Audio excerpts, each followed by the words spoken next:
اللہ پاک نے نا بعض لفظوں میں چابیاں رکھی ہیں، اور بعض لفظ، بعض بول چابیاں ہیں، چابیاں رزق کی، برکت کی، عنایت کی، عطا کی، کرم کی، فضل کی، اور بے بہا سمندر کو دینے کی بعض لفظوں میں رب نے چابیاں رکھی ہیں، اور بعض لفظ خود چابیاں ہیں۔ رزق کی چابیاں، صحت کی چابیاں، برکت کی چابیاں۔ یہ سورۃ مائدہ کی آیت نمبر 114، یہ عنایات اور عطاؤں کو عرشوں سے متوجہ کرنے کی چابی ہے۔ یہ صرف روٹی رزق کے لیے نہیں ہے، من پسند کھانے کے لیے نہیں ہے، یہ تو اس کا ایک چھوٹا سا فائدہ ہے، یہ تو اس کا ایک مختصر فائدہ ہے۔ یہ بنیادی طور پہ اس کی رحمت، عنایت اور عطا کو متوجہ کرنے کے لیے ایک حیرت انگیز تحفہ ہے، حیرت انگیز تحفہ۔ اس کی عنایت، عطا اور برکت کو متوجہ کرنے کے لیے ایک حیرت انگیز تحفہ ہے۔ یہ رزق اور دولت کی چابی ہے، یہ برکت کی چابی ہے۔ بات بتاؤں، اللہم ربنا انزل علینا مائدۃ من السماء، دسترخوان بھیج آسمان سے۔ کیا خیال ہے؟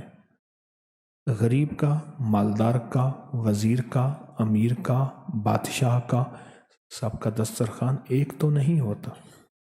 ہر بندہ اپنی حیثیت کے مطابق دسترخوان لگاتا ہے۔ ایک صاحب کہنے لگے کہ میرے لیے نا ایک عرب نے دسترخوان لگایا، ایک بیل پڑا ہوا تھا، بھنا ہوا، پورا بھنا ہوا بیل تھا، اس کا سر تھا، اس کے سر کو ذبح کیا تو خون بھی بہہ رہا تھا دسترخوان پہ۔ سر کو ذبح کیا تو وہ خون بھی بہہ رہا تھا، بیل بھنا بھی ہوا ہے اور خون بھی بہہ رہا ہے، چھری پھیری۔ حیران ہوا، یہ کیا؟ انہوں نے کہا وہ خون نہیں تھا، وہ جیلی تھی، وہ چاکلیٹ تھا، وہ اور کوئی نعمتیں تھیں۔ پھر اس بیل کو کھولا تو اس میں سے بکرے نکلے بھنے ہوئے، پھر بکروں کو کھولا تو اس میں مرغیاں نکلی ہوئی بھنی ہوئی، پھر مرغیوں کو کھولا تو اس میں انڈے نکلے اور میوے نکلے۔ بادشاہ کا دسترخوان ہے تو وہ اپنی حیثیت کے مطابق اس کا دسترخوان ہے، اپنی عظمت کے مطابق دسترخوان ہے۔ میرے اللہ کا دسترخوان، انزل علینا مائدۃ من السماء، پر مولا دسترخوان دے ایسا جیسے عید ہو جائے۔ اب اس آیت کی تنہائیوں، اس آیت کی گہرائیوں اور اس آیت کے اندر کی شہ تک پہنچے۔ اللہ دسترخوان دے، پر دے ایسے کہ جیسے عید کر دے۔ آپ اللہ سے مانگتے ہیں تو اللہ سے اللہ کے مطابق مانگے۔ میرے رب کی جتنی عظمت ہے، وقار ہے، شان و شوکت ہے، میرے رب کی جتنی طاقت قوت ہے، اس کے مطابق مانگے، اس کے مطابق مانگے۔ کیا خیال ہے؟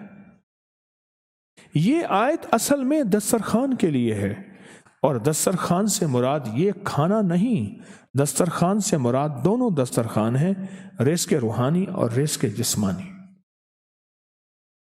دونوں دسترخوان جو میرے رب کے پسندیدہ دسترخوان ہے، رزق روحانی بھی اور رزق جسمانی بھی۔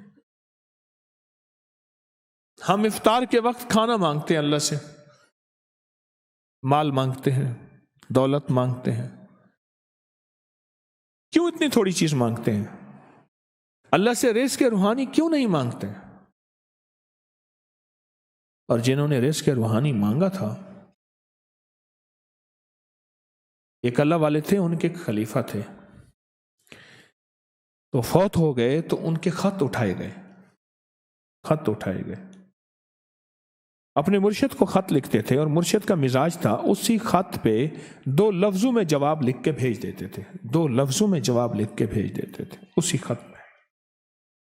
فرماتے تھے کہ حضرت آپ کی دعاؤں اور توجہات سے، اللہ کے فضل و کرم سے، اللہ کے فضل و کرم سے میرے روزانہ جو ہے 1.25 لاکھ دفعہ نفی اثبات ہوتا ہے، لا الہ الا اللہ، 1.25 لاکھ دفعہ الا اللہ ہوتا ہے، 1.25 لاکھ دفعہ اللہ ہوتا ہے، 1.25 لاکھ دفعہ اللہ ہوتا ہے، 70,000 دفعہ 1.25 لاکھ دفعہ کلمہ ہوتا ہے، اتنے سپارے ہوتے ہیں، اتنی 100 رکعتیں ہوتی ہیں، یہ ہیں یہ ہیں یہ ہیں۔ وہ اسکول کے ٹیچر بھی تھے، وہ 5 وقت نماز بھی پڑھاتے تھے، ان کے بہت سارے بچے بھی تھے، ان کی زندگی کا یہ نظام بھی تھا، پر انہوں نے یہ سارا کچھ لکھا اپنے مرشد کو، کہا کہ خط اٹھا کے دیکھیں، حیران ہو جاتے تھے، مجھے ایک بندہ نہیں، میرے پاس اب بھی کئی بندے ہیں کہ اتنے ارب درود پاک پڑھا، اتنے ارب، لاکھ نہیں، ہزار نہیں، کروڑ نہیں، اتنے ارب درود پاک پڑھا، اتنے ارب کلمہ پڑھا، اتنا ارب سورۃ اخلاص پڑھی اور فلاں پڑھا، ارب۔ مجھ سے غلطی ہوئی، ایک دفعہ ان کا خط آیا تو میں نے رسالہ اس وقت چھپ رہا تھا، میں نے کہا یہ خط بھی اس میں ڈال دو، چھاپ دو۔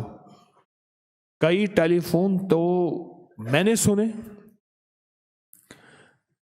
سنے، ایک فون مجھے یاد ہے اچھی طرح، کوئی 6 7 8 کی بات ہے، 2000، اس نے کہا میں ہوں اوان، اور آگے سے یہ ہٹا دوں تو بن جاؤں گا حیوان، لفظ ہٹا دوں تو میں یوں بن جاؤں گا۔ تمہیں پتہ ہے تم نے یہ کیا چھاپا ہے؟ شرک اور بدعت، جھوٹ چھاپتے ہو، دھوکہ دیتے ہو۔ وہ سچا تھا، غلطی ہماری تھی، برتن نہیں ہے، اس برتن کے مطابق وہ برتن چھلک پڑا۔ اس پہ ایک بات بتاؤ، ابو ہریرہ فرماتے ہیں میرے حضور نے مجھے علم کے 2 برتن عطا فرمائے ہیں، ایک وہ ہے جن کا میں نے اظہار کر دیا، اکثر احادیث حضرت ابو ہریرہ سے ثابت بھی ہیں، یعنی راوی بھی ہیں، علم کا وہ برتن ہے، ایک وہ میں نے دے دیا، اور ایک علم کا ایسا برتن ہے اگر میں اس کا اظہار کر دوں، ایک روایت تو یہ ہے کہ لوگ تلوار کھینچ کے میرا سر جدا کر دیں، ایک روایت یہ ہے کہ گدی سے میری زبان کھینچ لیں۔ میں نے وہ علم کا برتن چھپا کے رکھا۔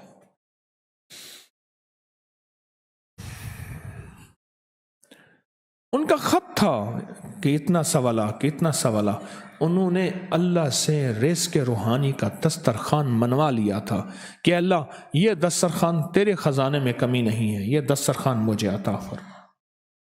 رزق روحانی کا دسترخوان اللہ نے منوا لیا تھا، اللہ سے منوا لیا تھا، اللہ سے منوا لیا تھا۔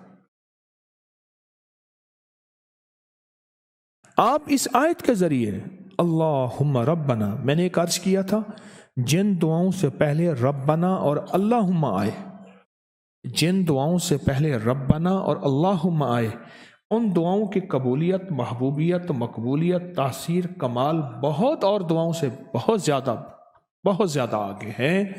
اس دعا میں اللہم آئے، ربنا انزل علینا مائدۃ من السماء تکون لنا عیدا، مولا دسترخوان بھیج آسمان سے، مولا دسترخوان بھیج آسمان سے، دسترخوان بھیج آسمان سے، اور ایسا دسترخوان آسمان سے بھیج جو تیری شان کے مطابق ہو، پھر آپ کی نسلوں میں رزق، دولت اور صحت، برکت، اور پھر کمال سوچ نہیں سکتے کہ علم کے خزانے، روحانیت کے خزانے، ذکر، تسبیحاں، سجدے، عبادات۔ اچھا، ہمارے ہاں عبادات میں ایک وہ عبادات ہیں جو ہم کرتے ہیں اور یہ بالکل ٹھیک ہے، نفل، اشراق، چاشت، اوابین، تلاوت، تسبیحات۔ ایک لمحہ بندے پہ ایسا آتا ہے اس کی ظاہری عبادات مخفی ہو جاتی ہیں، اور یہ ہر کسی پہ نہیں آتا. امام مالک پہ آیا تھا کہ وہ پھر گھر میں بند ہو کے رہ گئے تھے، گھر میں بند ہو کے رہ گئے تھے، پھر جنازہ وہیں سے نکلا تھا، وہ کتنے سال گھر سے باہر نہیں نکلے. اس آیت کے ذریعے اللہ سے منوائیں.